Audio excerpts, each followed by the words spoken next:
Does your day have to start out with a great cup of coffee?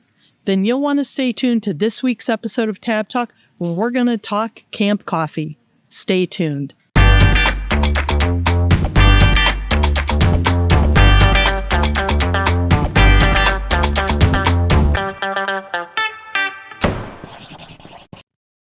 This week, I'm at Turkey Run State Park in Indiana, camping with a bunch of other nuCamp owners, and we are having a fabulous week.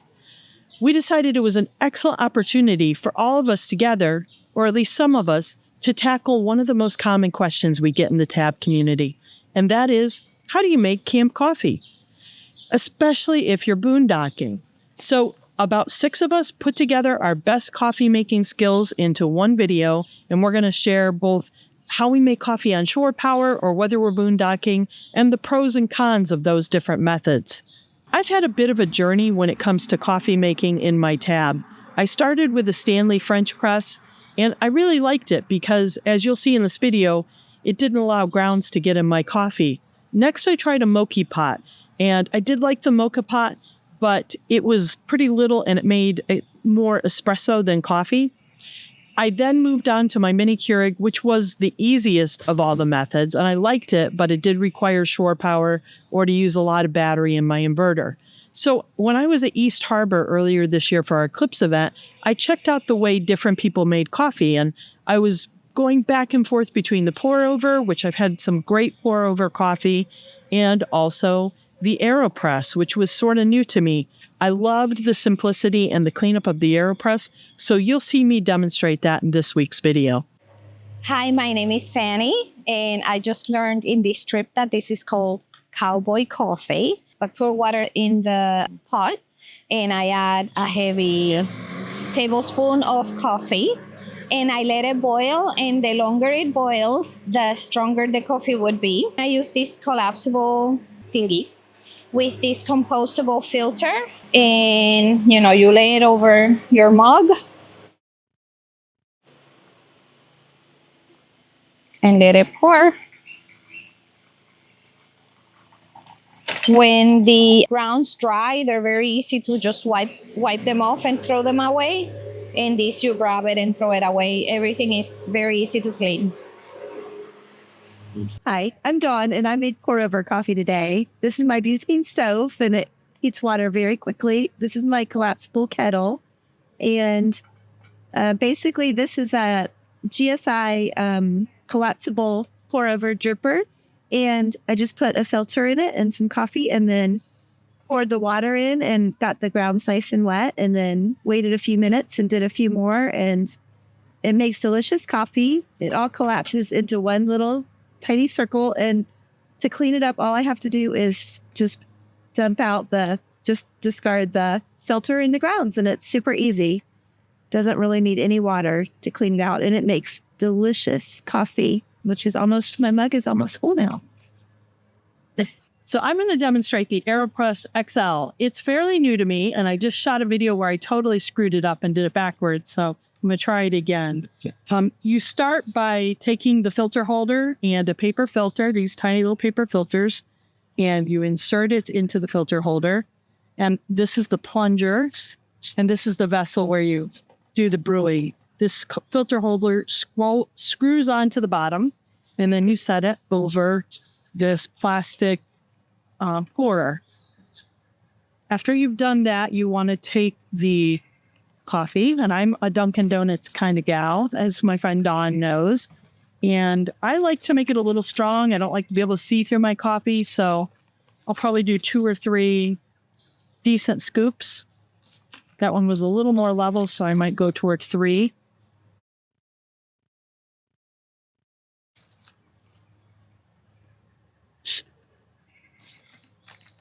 And then you take water. I just boiled this water on my butane stove, and it's a Eureka Spark butane stove.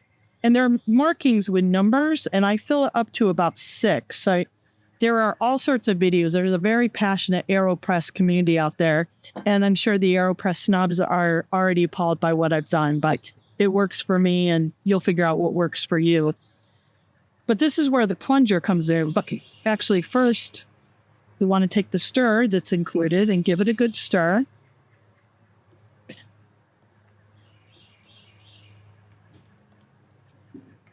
Then take the plunger and you're going to stick it into the vessel and slowly press down.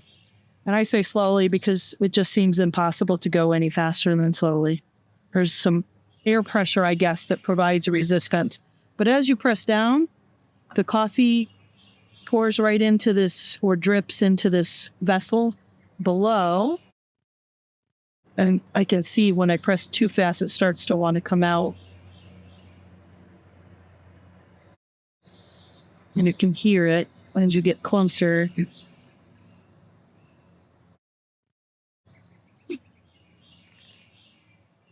Now, the magic of the AeroPress is when it comes to clean up.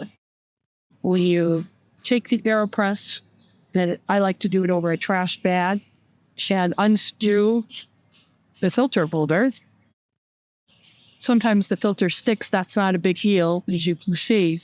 I'm going to just give the plunger a pop, and the grounds come out. I just need to lightly wipe with a paper towel, and I'm all cleaned up.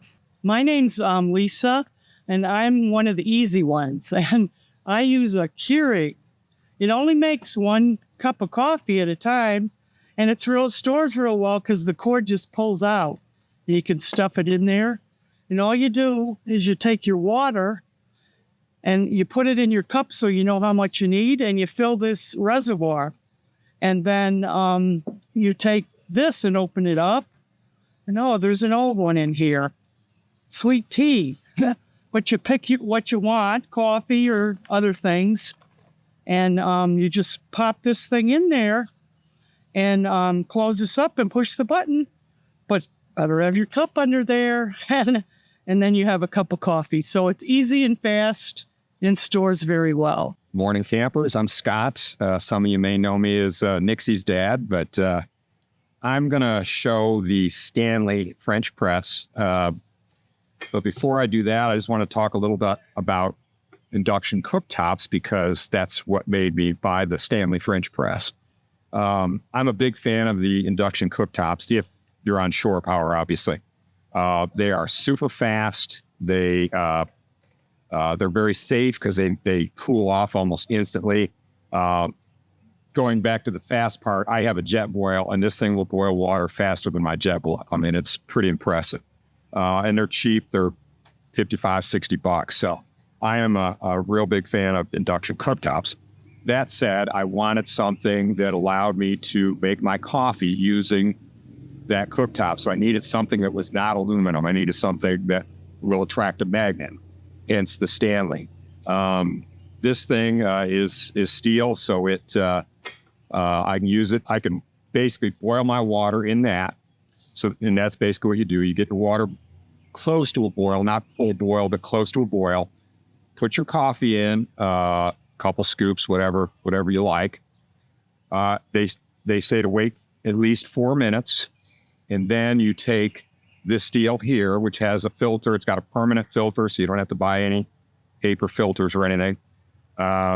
You slowly press it down in there, and you're good to go. It does not allow any grounds through. I mean, I never have grounds in the bottom of my cup or anything. So there is a lid to keep your coffee warm. Obviously, it makes a couple cups at a time if you fill it up. So I think I looked it up this morning. I paid $19.50 for the thing back in the day. So they're a little more than that now, but they're still pretty cheap. And it's well insulated, so it keeps your coffee warm for quite a while. I dig it. Very minimalist, in my opinion. So have a great morning. Hi, my name is Linda. I use a electric percolator. I really like the percolators because it keeps it warm throughout the morning. That's important to me. The only drawback I see is that it is electric. So when I'm boondocking, I'll probably switch over to a stovetop percolator. If you're interested in camping with other tab owners, there are many regional groups. For example, we have an Ohio, Pennsylvania Tabs and Friends group. We have a couple more events this year. One's in July, and that's at Keystone State Park in Pennsylvania, and one in October at Mount Gilead State Park in Ohio.